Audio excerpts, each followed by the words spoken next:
Novi virus, s katerim se je okužilo že več kot 600 ljudi, spada v skupino koronavirusov. Konec decembra so ga zaznali na Kitajskem. Na prve bolnike se je prenesel z divjih živali, ki so jih nezakonito prodajali na tržnici morske hrane v mestu Wuhan.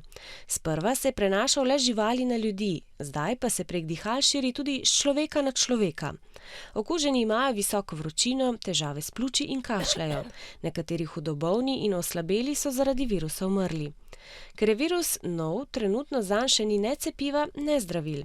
Strokovnjaki se trudijo, da bi preprečili njegovo širjenje po svetu, zato so v bolnišnicah in na letališčih uvedli stroge ukrepe. Potniki, ki prihajajo iz Kitajske, morajo na primer najprej mimo merilnika telesne temperature.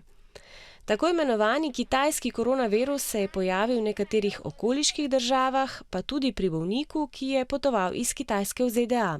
V Evropi za zdaj primera okužbe še niso odkrili.